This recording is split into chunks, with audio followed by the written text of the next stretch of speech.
وہاں کنواں تو تھا مگر رسی اور ڈول نہ تھی۔ میں اسی جستجو میں تھا، اسی فکر میں تھا، ایک مکان کے اوپر سے ایک بچی، چھوٹی سی بچی نے جھانکا اور پوچھا کیا تلاش کر رہے؟ میں نے کہا بیٹی رسی اور ڈول۔ پوچھا آپ کا نام کیا ہے؟ کہا سلیمان جزولی۔ بچی نے حیرت سے کہا کہ آپ کے نام کی شہرت کے ڈنکے بج رہے ہیں اور حال یہ ہے کہ آپ کنویں سے پانی تک نہیں نکال سکتے ہیں۔ اتنا کہنے کے بعد اس بچی نے کنویں میں تھوک دیا، اپنا تھوک کنویں میں ڈالا تو کنویں کا پانی چھلک کر باہر آنے لگا۔ آپ فرماتے کہ میں نے وضو اور نماز سے فراغت کے بعد اس باکمال مدنی منی سے پوچھا بیٹی سچ بتاؤ تم نے یہ کمال کیسے حاصل کیا؟ کہنے لگی کہ میں اپنے پیارے آقا مدینے والے مصطفیٰ صلی اللہ تعالی علیہ وسلم پر کثرت کے ساتھ درود پاک پڑھتی ہوں، اس کی برکت سے یہ کرم ہو گیا۔ آپ رحمت اللہ تعالی علیہ فرماتے ہیں اس واقعے کے بعد درود پاک کی فضیلت پر میں نے ایک کتاب لکھی جس کا نام دلائل الخیرات۔ یہ کتاب بہت مشہور کتاب ہے درود پاک کی۔ اس واقعے کے رونما ہونے کے بعد آپ نے یہ ذہن بنایا کہ میں درود پاک کے متعلق کتاب لکھوں گا۔ اب یہ جو بزرگ تھے سلیمان جزولی رحمت اللہ تعالی علیہ زبردست عاشق رسول تھے اور درود پاک کے بھی عاشق تھے۔ آپ کا انتقال ہو گیا، آپ کو دفن کر دیا گیا۔ 77 سال کے بعد 77 ایئر آفٹر آپ کی قبر میں پانی آ گیا، نمی آ گئی۔ تو کسی کو خواب میں آ کر بتایا تو آپ کی قبر کو کھولا گیا، نمی کی وجہ سے آپ کی قبر دھس گئی تھی تو اس کو کھولا گیا کہ ان کو دوسری جگہ منتقل کیا جائے۔ دیکھیے درود پاک کی برکت دیکھیے، ایک عاشق رسول کی قبر کا حال دیکھیے۔ 77 سال کے بعد دیکھنے والوں نے دیکھا کہ آپ کو جس حال میں دفن کیا تھا اسی حال میں آپ موجود تھے۔ آپ کا کفن پر بھی داغ نہیں لگا تھا۔ جب آپ کے چہرے سے جب کفن کو ہٹایا گیا، کپڑا ہٹایا گیا تو آپ کے چہرے پر جو داڑھی کا خط بنایا تھا ایسا لگتا تھا کہ ابھی ابھی بنا کر لیتے۔ کسی نے آپ کے رخسار پر انگلی رکھی تو جیسے زندوں کے خون ہٹ جاتا ہے، آپ کے رخسار مبارک سے بھی خون ہٹ گیا۔ جب انگلی ہٹائی گئی تو خون واپس مل گیا۔ کسی نے کیا خوب کہا ہے کہ زبی میلی نہیں ہوتی، دہن میلا نہیں ہوتا، غلامان محمد کا کفن میلا نہیں ہوتا۔ تو ہم بھی پیارے اسلامی بھائیوں، پیارے آقا مدینے والے مصطفیٰ صلی اللہ تعالی علیہ وسلم کی بارگاہ میں درود پاک کے نذرانے پیش کرتے رہے۔ انشاءاللہ عز و جل درود پاک کی برکتیں ہمیں دنیا میں بھی نصیب ہوگی، قبر میں بھی نصیب ہوگی اور انشاءاللہ قیامت کے دن میں اس کی برکتیں ہمیں نصیب ہوگی۔ صلو علی الحبیب صلی اللہ علیہ محمد وعلی آلہ واصحابہ وبارک وسلم۔ پیارے اسلامی بھائیوں، شعبان المعظم کا مقدس مہینہ ہمارے بیچ رواں دواں ہے۔ اس کی برکتوں کے مطابق تو الحمدللہ ہم جانتے ہی ہیں، اور شعبان میں ایک رات ایسی بھی آتی ہے کہ جس میں اللہ تبارک و تعالیٰ بنی قلب کے بکریوں کے بالوں سے بھی زیادہ گناہ گاروں کی بخشش فرماتا ہے۔ وہ رات بھی قریب انشاءاللہ آنے والی ہے، اللہ ہمیں نصیب کرے، ہے نا۔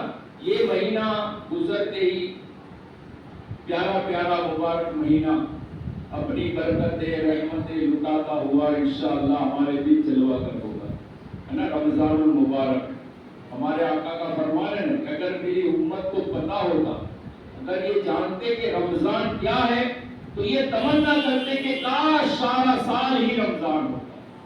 یہ مہینہ ہمارے بیچ انشاءاللہ جلوہ گر ہونے والا ہے۔ تو آئیے پیارے اسلامی بھائیوں، آج ہم یہاں اس اجتماع میں جمع ہوئے ہیں تو آنے والا رمضان ہمیں کیسے گزارنا ہے، اس کی کیا برکتیں کیا فضیلتیں ہیں، اس کے متعلق بھی انشاءاللہ چند مدنی پھول ہم سننے کی کوشش کریں گے۔ حضرت عبداللہ بن عمر رضی اللہ تعالیٰ عنہ اپنے بعض ساتھیوں کے ساتھ ایک سفر پر تھے۔ راستے میں ایک جگہ ٹھہرے اور کھانے کے لیے دسترخوان بچھایا۔ اتنے میں ایک چرواہا، بکری چرانے والا وہاں آ گیا۔ آپ نے فرمایا آئیے دسترخوان سے کچھ لے لیجیے۔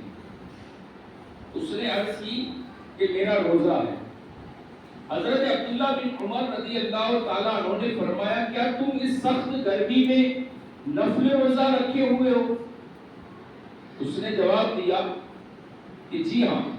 آپ نے فرمایا کہ تم پہاڑوں میں بکریاں چرا رہے ہو اور اتنی سخت گرمی ہے پھر بھی روزہ رکھا ہے؟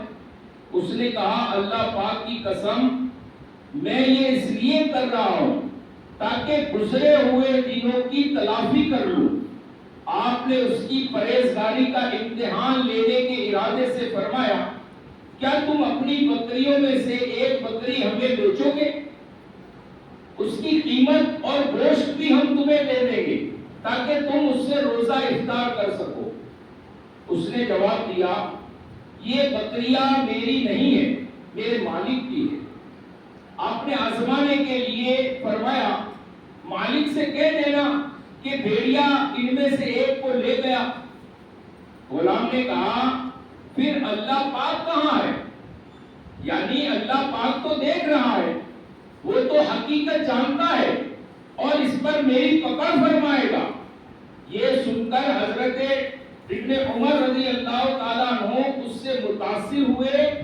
جب آپ مدینے واپس تشریف لائے تو اس چرواہے کے مالک سے وہ چرواہا غلام اور ساری بکریاں خرید لی، پھر چرواہے کو آزاد کر دیا اور وہ ساری بکریاں بھی اسے تحفے میں دے دی۔ پیارے اسلامی بھائیو، آپ نے سنا کہ اس نیک چرواہے کا اللہ پاک پر یقین کیسا مضبوط تھا کہ جب صرف اس کی پرہیزگاری کا امتحان لینے کے لیے اس سے کہا گیا کہ پیسے لے کر ایک بکری ہمیں دے دو، مالک سے کہہ دینا کہ اس بکری کو بھیڑیا کھا گیا ہے، تو وہ چرواہا اس دھوکہ دہی سے باز رہا کہ میرا رب کریم مجھے دیکھ رہا۔ اے کاش ہمارا بھی یہ ذہن بن جائے، اے کاش اگر ہمیں شیطان کبھی رب کریم کی نافرمانیوں پر اکسائے تو ہم بھی اس یقین کے ساتھ نافرمانی والے کاموں سے رک جائے کہ ہمارا رب کریم ہمیں دیکھ رہا ہے۔ یقیناً پیارے اسلامی بھائیو، آپ میں سے ایک تعداد ہے جو تجارت کرتی ہے، بیپار کرتے ہیں، کئی نوکری والے بھی ہوں گے۔ تو یہاں دیکھیں کوئی دیکھ رہا ہے یا نہیں دیکھ رہا، سوال یہ نہیں ہے نا۔ نوکری کرنے والے بھی کبھی کبھی اپنی نوکری میں ڈنڈی مارتے ہیں، مالک کو پتا نہیں ہے تو چلو ایک آدھ گھنٹہ بیچ میں چھٹی کر لیتے ہیں یا کرسی پہ یہ لیٹ جاتے ہیں، سو جاتے ہیں، ہے نا۔ یہ نظارے عام ہیں۔ اس میں بھی گورنمنٹ اگر نوکری ہوتی ہے تو اس میں زیادہ معاملات ہوتے ہیں کیونکہ کوئی پوچھنے والا ہی نہیں ہوتا، کوئی دیکھنے والا ہی نہیں ہوتا، تو یہاں ڈنڈی ماری جاتی ہے۔ مگر یہ بات ذہن میں نہیں ہوتی کہ میرا رب تو مجھے دیکھ رہا۔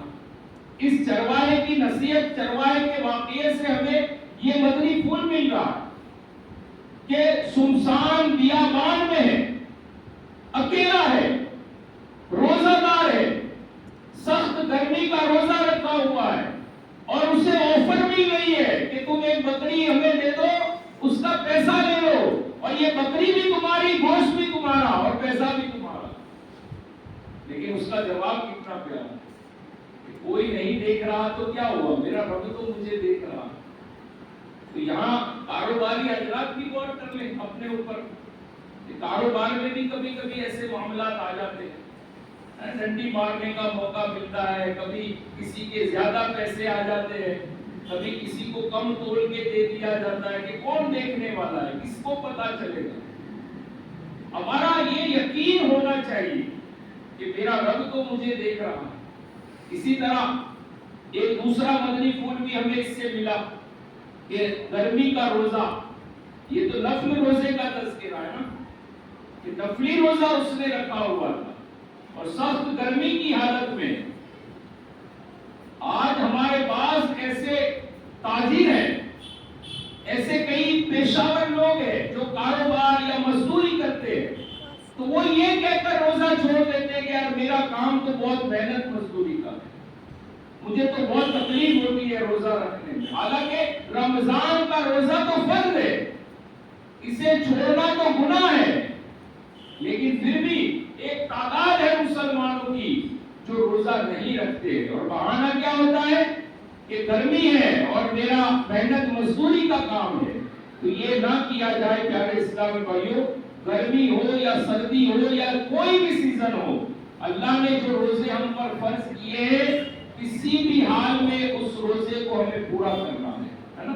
روزہ بلا عذر شرعی معاف نہیں ہے، چھوڑ نہیں سکتے۔ اگر کوئی ایسی مجبوری آ گئی جس میں شریعت کی اجازت ہے تو روزہ بعد میں رکھنے کی اجازت ہے، اس کو چھوڑا نہیں جائے گا۔ تو پیارے اسلامی بھائیوں، اس واقعے سے معلوم ہوا کہ اللہ والے روزے رکھنے کا اس قدر ذوق و شوق رکھتے تھے کہ سخت گرمی کے دنوں میں بھی رب کریم کا قرب حاصل کرنے کے لیے نفلی روزہ نہیں چھوڑا کرتے تھے۔ اس سے خاص طور پر ان اسلامی بھائیوں کو درس حاصل کرنا چاہیے جو رمضان المبارک میں بغیر کسی عذر شرعی کے روزے نہیں رکھتے، یا شروع کے چند روزے رکھ کر باقی روزے چھوڑ دیتے ہیں۔ وہ رمضان جیسے بابرکت مہینے میں بھی عبادت اور نیک کاموں سے جی چراتے ہیں۔ اے کاش رمضان المبارک کے مبارک لمحات ہمیں خوب عبادت اور ذوق و شوق کے ساتھ گزارنے اور رمضان المبارک کے روزوں کا اہتمام کرنا نصیب ہو جائے۔ آئیے رمضان کی قدر و منزلت اور روزے کی فرضیت کے بارے میں اللہ پاک کا فرمان سنتے ہیں۔ چنانچہ پارہ 2 سورۃ البقرہ کی آیت نمبر 185 میں خدائے پاک کا نزول قرآن اور روزے رمضان کے بارے میں فرمان عالی شان ہے۔ ترجمہ کنز العرفان، رمضان کا مہینہ ہے جس میں قرآن نازل کیا گیا جو لوگوں کے لیے ہدایت اور رہنمائی ہے اور فیصلے کی روشن باتوں پر مشتمل ہے۔ تو تم میں جو کوئی یہ مہینہ پائے تو ضرور اس کے روزے رکھے۔ پیارے اسلامی بھائی، اس آیت مقدسہ میں اللہ کریم نے ماہ رمضان کی ایک خصوصیت بیان فرمائی، اور وہ یہ ہے کہ اس ماہ مبارک میں قرآن کریم نازل کیا گیا، اور اس خصوصیت کے ساتھ ساتھ رمضان میں روزے رکھنے کا حکم بھی ارشاد فرمایا۔ یاد رہے توحید و رسالت کا اقرار کرنے اور تمام ضروریات دین پر ایمان لانے کے بعد جس طرح ہر مسلمان پر نماز قرار دی گئی ہے، اسی طرح رمضان شریف کے روزے بھی ہر مسلمان مرد و عورت کے لیے ہر عاقل و بالغ پر روزے رکھنا فرض ہے۔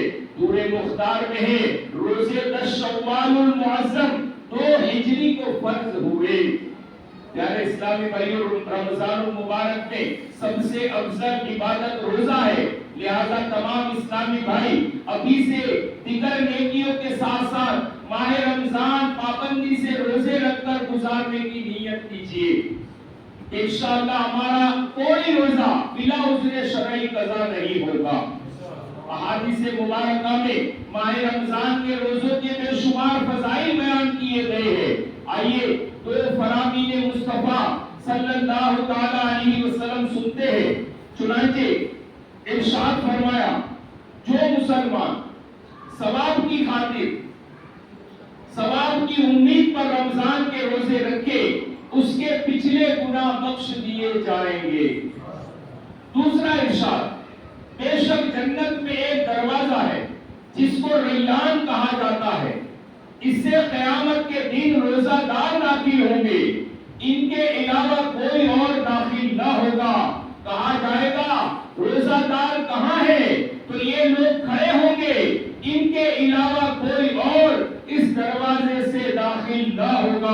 جب یہ داخل ہو جائیں گے تو دروازہ بند کر دیا جائے گا، پھر اس دروازے سے کوئی داخل نہ ہوگا۔ یعنی اسلامی بھائی، روزہ جہاں اللہ پاک کی بہت ہی پیاری عبادت ہے، وہیں اس کے بہت سے مقاصد اور حکمتیں بھی ہیں۔ چنانچہ روزے کی وجہ سے خلوت و جلوت ہر حالت میں انسان رب کریم سے ڈرتا ہے۔ جو روزہ دار ہوتا ہے نا، وہ خلوت ہو یا جلوت ہو، یعنی عوام میں ہو یا تنہا ہو، وہ ڈرتا ہے نا، اس کے دل میں خوف ہوتا ہے۔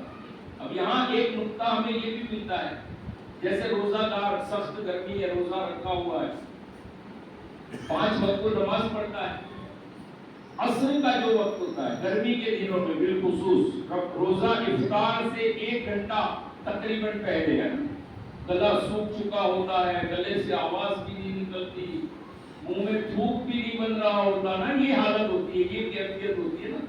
بندہ کیا کرتا ہے؟ عصر کی نماز پڑھنے آتا ہے، وضو کرتا ہے، منہ میں پانی لیتا ہے، لیکن حلق سے نیچے اتارتا ہے، کیوں نہیں اتارتا؟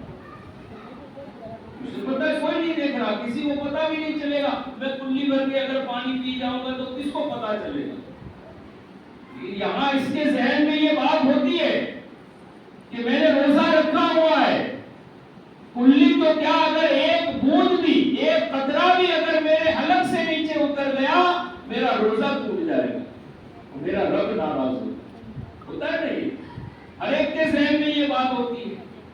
اے کاش گناہ کرتے وقت بھی یہ ذہن میں بات آئے، چلو بند کمرے میں ہم گناہ کر رہے ہیں، ہم تنہائی میں گناہ کر رہے ہیں، کوئی نہیں دیکھ رہا، ہم گناہ کر رہے ہیں، تو میرا رب تو دیکھ رہا ہے۔ جیسا یقین ہمارا رمضان میں ہوتا ہے، ایسا یقین اگر عام دنوں میں بھی ہو جائے نا، تو ہمارے معاشرے سے برائیاں ختم ہو جائیں گی، گناہ ختم ہو جائیں گے۔ ہر وقت بندے کے ذہن میں یہ بات ہو کہ میرا رب مجھے دیکھ رہا ہے، کوئی گناہ نہیں کرے گا، ہر گناہ سے وہ بچ جائے گا۔ تو یہ پیارے اسلامی بھائیوں، جلوت ہو یا خلوت ہو، بندہ اللہ سے ڈرتا ہے نا۔ رمضان میں بالخصوص یہ ہوتا ہے، تو یہ مدنی پھول بھی اپنے ذہن میں رکھیں کہ انشاءاللہ ہمیں ہر حال میں اپنے رب سے ڈرتے رہنا ہے۔ روزے کی وجہ سے خلوت و جلوت ہر حال میں انسان رب کریم سے ڈرتا ہے، رضا الہی پانے کی کوشش کرتا ہے، یعنی اللہ کو راضی کرنے کی کوشش کرتا ہے، رب کریم کی ناراضی اور جہنم سے تحفظ بھی پاتا ہے۔ روزہ دار کو اطاعت الہی پر استقامت، نافرمانی والے کاموں سے بچنے میں مدد اور اپنے نفس کی اصلاح کرنے کی توفیق ملتی ہے۔ نفسانی خواہشات کمزور پڑ جاتی ہے، جسمانی صحت اور قلبی صفائی نصیب ہوتی ہے۔ یعنی روزہ یہ ایسی عبادت ہے کہ بندے کو صحت مند بنا دیتا ہے نا۔ آج کل تو سائنس بھی کہتی ہے کہ بیماریاں بڑھ جائے تو پھر بھوکے نہ ہو، کم کھاؤ، ہے نا۔ یہ بھی سائنس کی تحقیق ہے کہ کم کھانے سے بیماریاں کم ہوتی ہے۔ تو الحمدللہ ہمارے اسلام نے تو ہمیں یہ نظام دیا ہے کہ سال میں ایک بار، اور بے شمار ایسے لوگ ہیں جو پورا سال روزہ رکھتے ہیں، الحمدللہ سال کے کئی دن ان کے روزے سے گزرتے ہیں۔ روزہ جو ہے وہ صحت دیتا ہے، بیمار نہیں کرتا۔ بعض لوگ یہ سمجھتے ہیں کہ یار بھوکے رہیں گے تو بیمار ہو جائیں گے، بھوکے رہیں گے تو یوں ہو جائے گا۔ نہیں، ہمارے رب نے جو ہمیں حکم دیا ہے وہ ہمارے فائدے کے لیے ہے نا۔ روزہ رکھنے سے بندہ بیمار نہیں ہوتا بلکہ صحت یاب ہو جاتا۔ پیارے اسلامی بھائیوں، آئیے ماہ رمضان کی برکتوں کو پانے کے لیے ہم بھی اچھی نیتیں کریں کہ رمضان المبارک میں عبادت، تلاوت، روزے، تراویح، قرآن کی تلاوت، یہ اچھی نیتیں ابھی سے شامل کریں کہ انشاءاللہ میں رمضان اس انداز میں گزاروں گا کہ ماہ رمضان میں میرا پہلے معمول تھا کہ میں ایک رمضان میں ایک قرآن ختم کرتا تھا، تو اب اس کو بڑھا کے 2 کر لیجیے، 2 بار قرآن ختم کروں گا۔ تراویح میں تو ایک ہو ہی جاتا ہے ہمارا سن کر، لیکن پڑھنے کا بھی معمول بنائیں گے انشاءاللہ، یہ بھی نیت شامل کریں۔ ایک رمضان میں انشاءاللہ ایک کم سے کم ایک قرآن تو ہم ختم کر لیں. اللہ نے توفیق دی ہے, وقت میسر ہے تو 2 بار کر لیں انشاءاللہ, 3 بار کر لیں, برکتیں ملنی ہی ہیں انشاءاللہ. پیارے اسلامی بھائیو, حضرت سلمان فارسی رضی اللہ تعالیٰ عنہ فرماتے, رسول پاک صلی اللہ تعالیٰ علیہ وسلم ماہ شعبان کے آخری دن خطبہ ارشاد فرمایا, اے لوگو تمہارے پاس عظمت و برکت والا مہینہ جلوہ گر ہو رہا ہے, وہ مہینہ جس میں ایک رات ایسی بھی ہے جو 1000 مہینوں سے بہتر ہے. اللہ پاک نے اس ماہ مبارک کے روزے فرض فرمائے ہیں. اس کی رات میں قیام یعنی تراویح ادا کرنا سنت ہے. جو اس میں نیکی کا کام کرے تو ایسا ہے جیسے اور کسی مہینے میں فرض ادا کیا, اور جس نے اس میں فرض ادا کیا تو ایسا ہے جیسا اور دنوں میں 70 فرض ادا کیے. یہ صبر کا مہینہ ہے اور صبر کا ثواب جنت ہے. یہ غم خواری و بھلائی کا مہینہ ہے اور اس مہینے میں مومن کا رزق بڑھا دیا جاتا ہے. جو اس میں روزہ دار کو افطار کرائے تو یہ اس کے گناہوں کے لیے مغفرت ہے, اسے آگ سے آزادی بخشی جائے گی اور اس افطار کرنے والے کو ویسا ہی ثواب ملے گا جیسا روزہ رکھنے والے کو ملے گا, بغیر اس کے کہ اس کے اجر میں کچھ کمی ہو.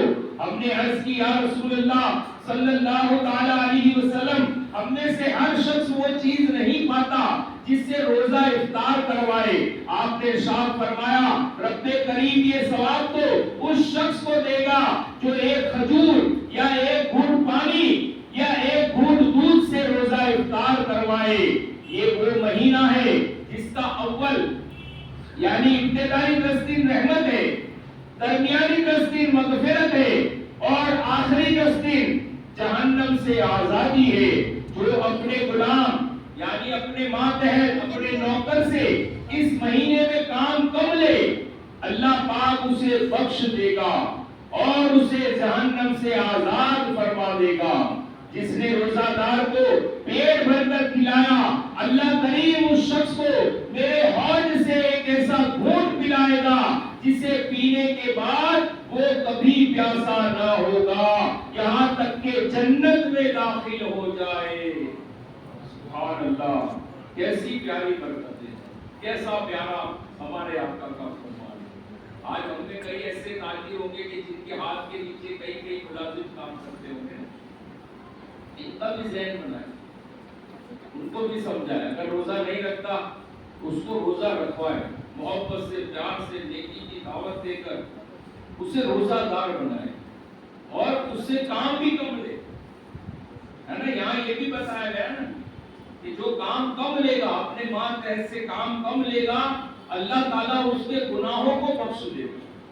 کتنا پیارا فرمان ہے کہ اپنے پاس اگر ملازم ہے وہ روزہ نہیں رکھتا ہے تو اس سے اس کی فرضیت کی اہمیت اجاگر کرے, اس کے سامنے اس کو سمجھائے کہ یہ ہمارا ملازم اگر روزہ رکھے گا, ہم اس سے کام کم لیں گے تو اس کا فائدہ بھی ہے, ساتھ میں ہمارا فائدہ بھی ہے نا. ہمارے لیے بھی بخشش کا پروانہ ہے اور ہماری کوشش ہے اگر وہ بے روزہ دار بن جاتا ہے, روزہ رکھنے والا بن جاتا ہے تو اس کا ثواب بھی انشاءاللہ ہمیں عطا ہوگا. تو یہ بھی نیت کرے ساتھ ساتھ کہ بنا روزے دار کو ہم دیکھیں گے تو اس پر انفرادی کوشش کر کے اس کو سمجھا کر روزہ دار بنانے کی کوشش کریں, اس کی برکتیں بھی ہم پائیں گے. پیارے اسلامی بھائیوں, اگر اس حدیث پاک کے مضمون کو پیش نظر رکھے تو ہم بہترین انداز میں رمضان المبارک گزار سکتے ہیں, کیونکہ اس حدیث پاک میں گویا ہمارے لیے زبردست رہنمائی ہے کہ آخر ہم رمضان کیسے گزارے.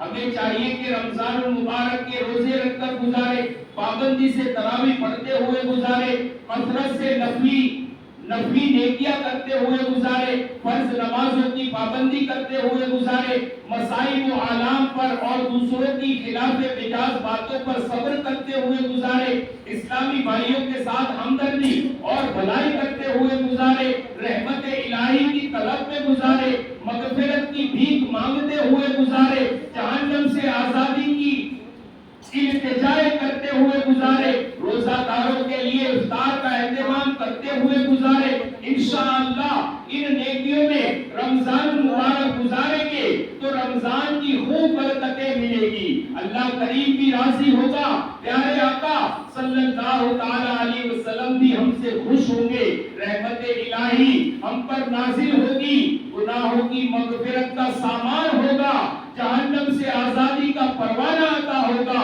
حوض کوثر کا جام پینا نصیب ہوگا اور جنت میں بھی داخلہ ملے گا۔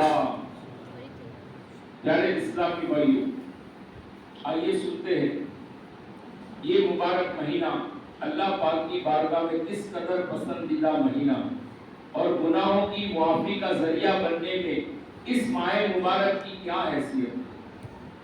چنانچہ مشہور اور زبردست عالم اور علم حدیث کے ماہر علامہ ابن جوزی رحمت اللہ تعالی علیہ فرماتے کہ 12 مہینوں کی مثال حضرت یعقوب علیہ السلام کے 12 بیٹوں کی طرح ہے۔ جس طرح حضرت یعقوب علیہ السلام کے بیٹوں میں حضرت یوسف علیہ السلام سب سے زیادہ محبوب تھے، اسی طرح ماہ رمضان رب کریم کو دیگر مہینوں سے زیادہ محبوب ہے۔ اسی ماہ مقدس کا مقام و منصب دوسروں کی نسبت اللہ پاک کی بارگاہ میں زیادہ ہے۔ جس طرح اللہ پاک نے حضرت یوسف علیہ السلام کی دعا کی برکت سے ان کے بھائیوں کی خطاؤں کو بخش دیا، اسی طرح رب کریم کی برکت سے 11 مہینوں کے گناہ بخش دیے جاتے ہیں۔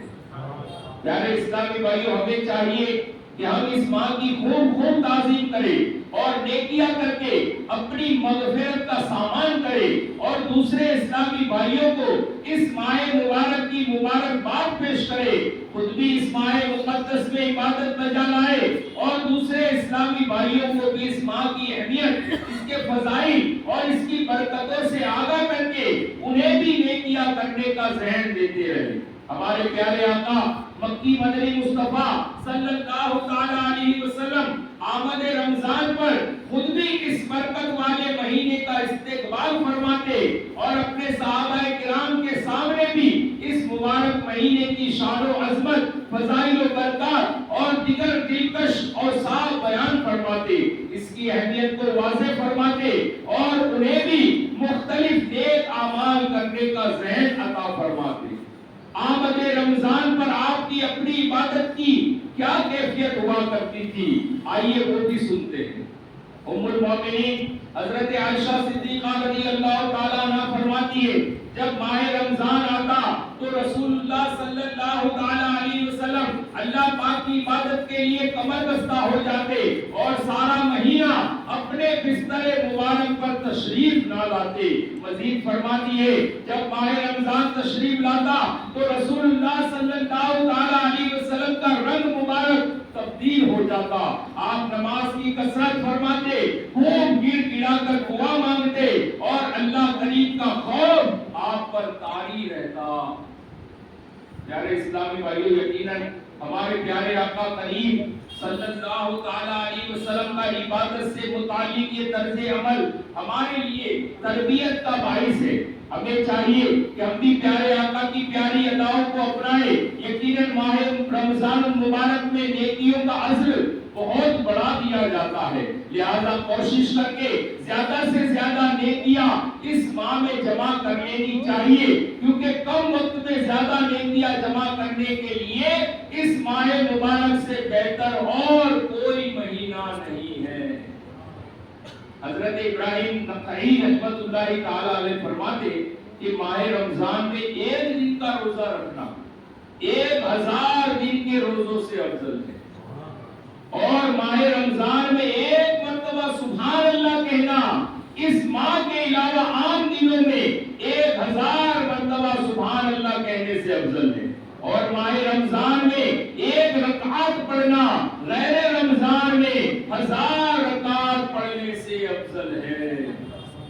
پیارے اسلامی بھائیو، ہم نے ابھی پیارے آقا مکی مدنی مصطفیٰ صلی اللہ تعالی علیہ وسلم کا جو طرز عمل اور حضرت ابراہیم نخعی رحمت اللہ تعالی علیہ کا جو فرمان سنا، اس کی روشنی میں معلوم ہوا کہ ہمیں رمضان میں خوف خدا سے گڑ گڑانا چاہیے، فرائض کی پابندی کے ساتھ ساتھ کثرت سے نوافل پڑھتے رہنا چاہیے، رب کریم سے اپنی دنیا و آخرت کی بہتری کے لیے دعائیں مانگنی چاہیے، خاص طور پر رمضان کے روزوں کی سختی سے پابندی کرنی چاہیے، اور استغفر اللہ، لا الہ الا اللہ، الحمدللہ اور سبحان اللہ وغیرہ ذکر و اذکار کی بھی کثرت کرنی چاہیے۔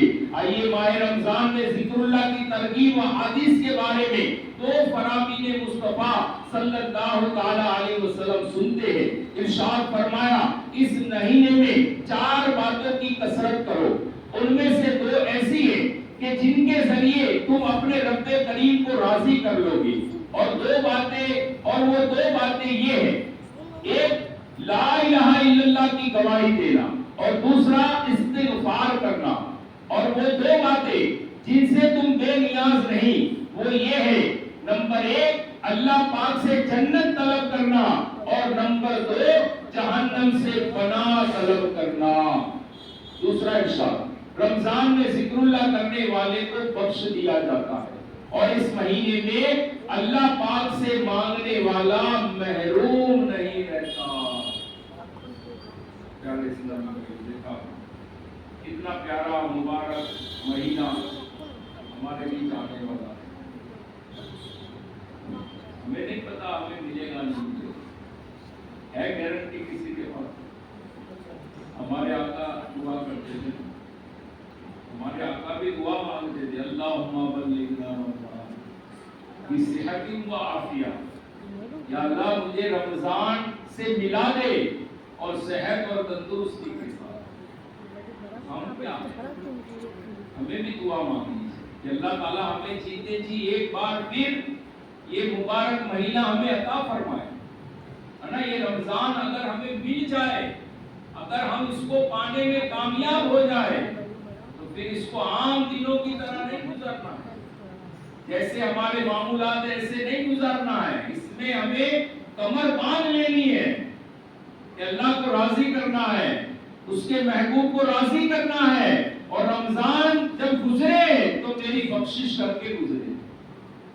رمضان تو ہر سال آتا ہے، پچھلے سال بھی رمضان میں ہمارے ساتھ کئی لوگ ہوں گے جو اس سال نہیں ہیں، ہے نا۔ کئی ایسے چہرے تھے جو ہمارے بیچ تھے پچھلے سال رمضان، لیکن اس سال رمضان میں وہ موجود نہیں ہے، وہ اس دنیا کو چھوڑ کر چلے گئے۔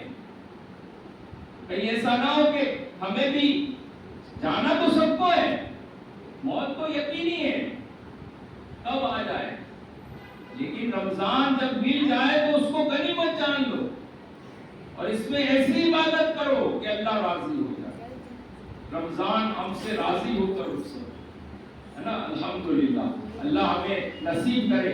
پیارے اسلامی بھائیو، رمضان المبارک کا یہ مبارک مہینہ تشریف لائے، اور اللہ کی بارگاہ میں دعا بھی کریں کہ اللہ تعالیٰ ہمیں بخیر و عافیت کا تصاوت۔ کیا ہوتا ہے کہ رمضان جب آتا ہے تو افطاری میں اور دیگر معاملات میں احتیاط نہیں رہتی نا، کھانے پینے کی، تو بندہ چند روزے گزارنے کے بعد بیمار ہو جاتا ہے، کھانے پینے کی احتیاط نہیں رہتی، ٹھنڈے مصنوعات، تلی ہوئی غذائیں، سموسے، پکوڑے، یہ سب جب اس کے پیٹ میں جاتا ہے نا تو پھر وہ اس کو ایک مطلب اس کی کیفیت بدل جاتی ہے، کنٹرول نہیں ہوتا۔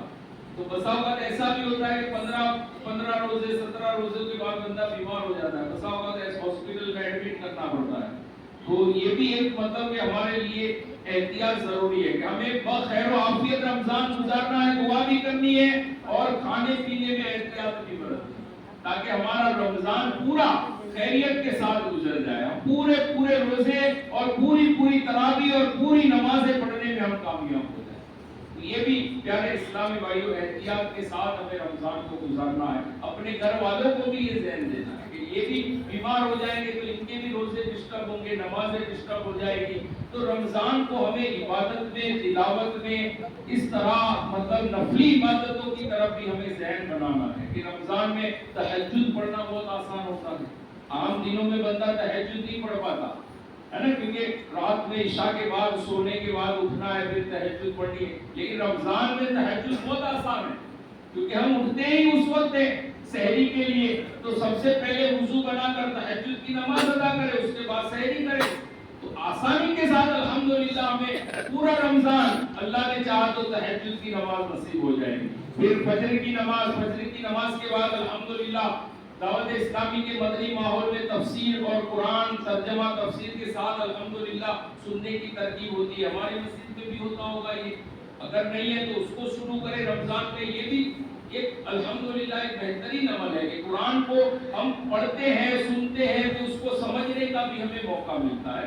تو رمضان میں یہ بھی معمول بنائے، پھر اشراق اور چاش کے نوافل یہ بھی آسان ہے، یہ بھی پڑھ لیں۔ پھر رات کو مغرب کی نماز کے بعد 2 رکعت اوابین کی نماز پڑھے، رات کو سونے سے پہلے تراویح کے بعد 2 رکعت صلاۃ التوبہ کی نفل نماز پڑھ کے اپنے تمام گناہوں سے اللہ کی بارگاہ میں توبہ کر کے سوئے، ہے نا۔ یہ بہت ساری عبادتیں بندہ چاہے تو کر سکتا ہے۔ اسی طرح کاروباری حضرات ہیں تو کاروبار پر بیٹھ کر بھی وہ بہت سارا ثواب کما سکتے ہیں نا رمضان میں، کہ غریبوں کی امداد کرنا، اپنی زکوٰۃ کو پوری ادا کرنا، فطرہ ادا کرنا، بہت سارے مواقع الحمدللہ ہمیں عطا کیے گئے ہیں۔ تو یہ بھی پیارے اسلامی بھائیوں ہم اپنا ذہن بنائے، کسی روزہ دار کو افطار کرا دے، اگرچہ ایک گھونٹ ایک پانی اور ایک دودھ کے ذریعے کھجور کے ذریعے ہمیں بتایا گیا کہ اس کا بھی آپ کو اجر ملے گا، اس کا بھی آپ کو ثواب ملے گا۔ تو یہ پیارے اسلامی بھائیوں بہت ساری برکتوں کو سمیٹتے ہوئے رمضان ہمارے بیچ تشریف لانے والا ہے،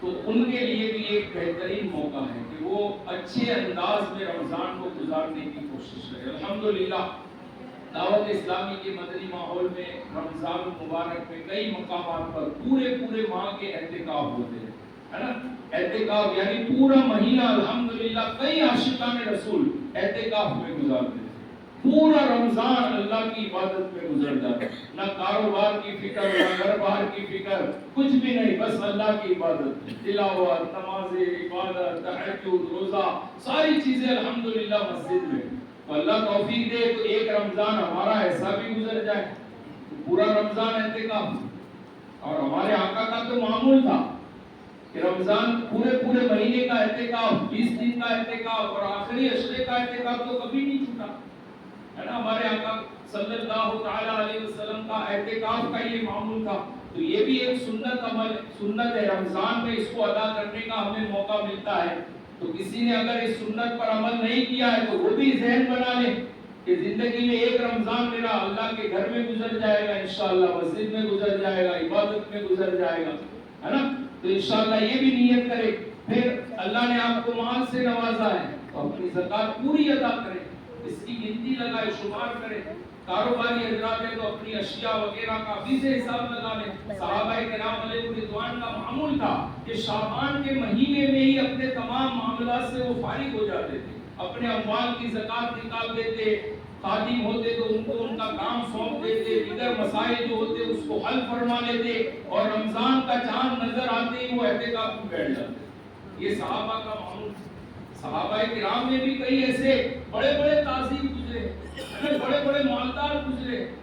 حضرت عثمان غنی رضی اللہ تعالیٰ عنہ کتنے بڑے تاجر تھے، خزانے ان کے پاس بھرے ہو جائے۔ آج دعا مانگتے ہیں کہ اللہ ہمیں عثمان غنی کے خزانے سے روزی عطا فرما۔ تو یہ بھی تو تجارت بھی کرتے تھے اور دین کی خدمت بھی کرتے تھے۔ تو تاجر ایسا نہیں ہے کہ میں دین کی خدمت نہیں کر سکتا، تاجر حضرات بھی اپنا وقت دے تو دین کی خدمت یہ بھی اچھے انداز میں کر سکتے ہیں۔ جیسے تجارت میں آپ ماہر ہیں، آپ دین کی تبلیغ میں بھی آپ ماہر ہو سکتے ہیں نا۔ کہ ہمارے صحابہ کرام علیہ رضوان کی زندگیوں کا اگر ہم جائزہ لیں تو یہ حضرات تجارت بھی کرتے تھے اور نیکی کی دعوت بھی عام کرتے تھے۔ یہ دنیا بھر میں جو اسلام پھیلایا، یہ صحابہ کرام جو تاجر صحابہ کرام تھے، یہ دنیا میں اپنے کاروبار کے لیے جاتے تھے، لیکن ان کا مقصد یہ ہوتا تھا کہ مجھے دین کی خدمت کرنی ہے، مجھے نیکی کی دعوت کو عام کرنی ہے، تبھی تو دنیا میں اسلام پہنچا ہے۔ ہم یہ نہ سوچیں کہ یار میں تو تاجر ہوں، بس میں اپنا کاروبار کروں، 5 وقت کی نماز پڑھوں، اپنی زکوٰۃ دے دوں اور اللہ نے مال دیا ہے حج کر لو بس ہو گیا۔ تو نیکی کی دعوت کون دے گا؟ ان مسلمانوں کو کون سمجھائے گا جو گناہوں میں پڑے ہیں؟ ان مسلمانوں کی اصلاح کون کرے گا جو نمازوں سے دور ہے؟ ان مسلمانوں کی اصلاح کون کرے گا جو مسجدوں سے دور ہے؟ ان مسلمانوں کی اصلاح کون کرے گا جو رمضان المبارک کے فرض روزے چھوڑ کر سرے عام